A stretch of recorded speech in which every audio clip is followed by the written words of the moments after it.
Ladies and gentlemen, welcome back to another epi of the Cryptonews Weekly Roundup. We're buzzing as always, and Rachel and I are no longer in summer clothes. It's getting cold.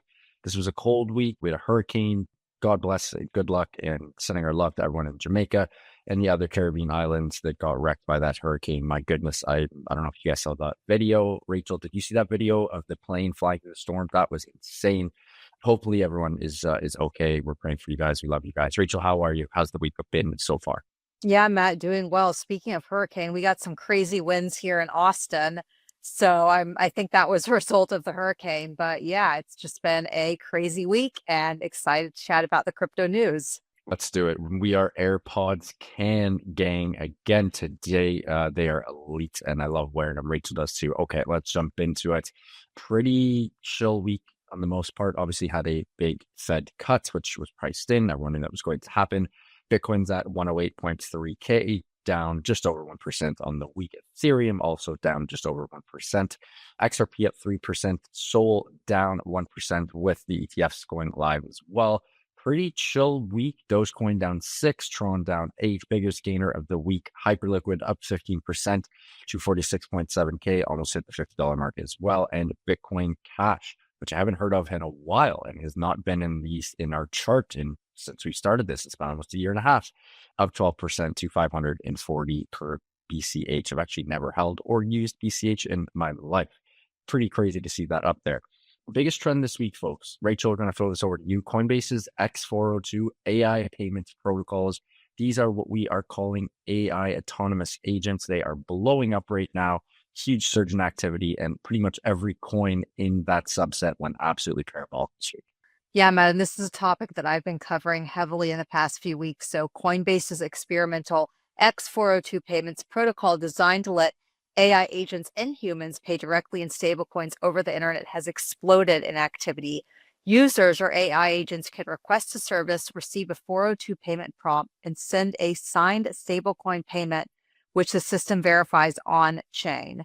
From October 14th to the 20th, the protocol processed nearly 500,000 transactions, a 10,780% increase from the previous month. Just goes to show that AI agents are blowing up in the crypto sector. Yeah, they're definitely here to stay. A lot of really fun, good news this week, guys, which is needed and which I love. I can't wait to get through this whole docket today. Rumble is launching their Bitcoin tipping for their 51 million users. You guys, I'm sure most of you know what Rumble is. It is like Twitch. It is like Kick. It is a streaming platform. The younger folks, the Gen Zers, they absolutely love it. The integration marks one of the largest mainstream adoptions of Bitcoin payments to date. Tether CEO and one of the goats of crypto and friend of the show, Palo Alto, said the feature will empower creators globally by enabling payments in Bitcoin and stablecoins. Things we absolutely love to see. Speaking of things we love to see, Rachel, PolyMarket, we've been talking about these guys for about a year straight now. Crazy growth, crazy momentum. PolyMarket token confirmed airdrops coming. What do we need to know? Yeah, so following its confirmation of a future token launch and airdrop, prediction market PolyMarket is prioritizing its re-entry into the U.S. market after securing the necessary regulatory clearances. PolyMarket has confirmed plans to launch its long-awaited Poly token alongside an airdrop, marking a key step for the fast-growing prediction market platform. The confirmation came from CMO Matthew Maudapper, who said during an interview on the DGens live podcast Thursday that the project would definitely include both the token and an airdrop. Pretty wild stuff there. PolyMarket token. I could be wrong here, but I do think that'll be $1 billion token right from the get-go. That would be an absolute rip. Moving forward, speaking of rips, Wall Street giant, the big boy, one of the big boys, JPMorgan, is going to let institutions borrow against Bitcoin and Ethereum holdings by end of 2025. That JPMorgan has $4 trillion AUM. The $4 trillion asset manager now joins Morgan Stanley and BlackRock, expanding their crypto integration. The program will be available globally, which we love to see, and will use a third-party custodian to secure the pledged tokens, according to sources familiar with the matter. Absolutely love to see that. And my favorite piece of news this week, Rachel, a solo miner absolutely hit the lottery and won a full Bitcoin block reward. This is great news, Matt. So a solo miner earned $347,455 after independently confirming block 920,440 through the public mining pool. The miner ran their own solo mining pool on an Umbrella server showcasing Bitcoin's decentralized ethos. This is definitely like winning the lottery, so well done to the winner of that block. Yeah, crazy stuff there. I think the odds are like 1 in 4 or 5 million, something like that. So shout out to that dude or dudette, whoever won that. Well done. That is crazy luck. And shout out the solar mining community. Hyperliquid back in the news. The Perp volume came in for October. It broke volumes this October, guys. Decentralized perp trading volume, surpassed $1 trillion in October. That is a crazy amount of money, setting a new monthly record. Hyperliquid led the surge to over 317 billion in trades, contributing to a 78 billion single day volume peak. Wild stuff here. The gap between decentralized exchanges and centralized exchanges continues to narrow as decentralized platforms get better and better every day with improved speed, liquidity, and accessibility. We just talked about PolyMarket, Kalshi back in the news, Rachel. They are suing New York, which is pretty wild here. Probably not a good idea to sue New York, but they're suing New York. Tell us about it. Yeah, so Kalshi, a federally regulated derivatives exchange, filed a lawsuit in the U.S. District Court for the Southern District of New York, challenging the state's attempt to shut down its sports prediction markets, arguing that New York's enforcement actions violate federal authority over derivatives trading. The complaint, filed as Kalshi EX LLC versus Robert Williams, seeks to stop the New York State Gaming Commission from imposing civil penalties and fines on the Manhattan-based exchange for offering event contracts that allow users to speculate on sports outcomes. So we will see how this plays out. Definitely interesting news. 100%. All right. As the resident Canadian of the show, I figured I would take this one. Canada in the news this week. Canada is moving quickly to finalize long-awaited rules for stablecoins ahead of its federal budget announcement this coming November 4th. Policymakers rush to keep pace with the United States and prevent a loss of financial sovereignty amid rise of U.S. dollar-backed stablecoins. I mean, I think every country and region in the world is probably pretty scared of the power of USDT, USDC, and the other US-backed stablecoins. According to Bloomberg, government officials have spent weeks holding closed-door consultations with regulators and industry stakeholders to develop regulatory framework for stablecoins. Canada is fast-tracking its own stablecoin rules, again, to prevent a flight of capital and control US digital dollar market. Pretty wild here. Hopefully, our beautiful country can figure it out. And Canada, give me a call. Would love to help out here. Probably not getting that call, but would love to help out. Speaking of the Fed and the big boys, Rachel, Fed delivers 25 basis point cut. Rates now at 4 ticks. Everyone knew this was going to happen. Tell us a little bit more about this. Definitely, Matt. So as the U.S. resident, as the official U.S. resident here, I'm going to talk about this.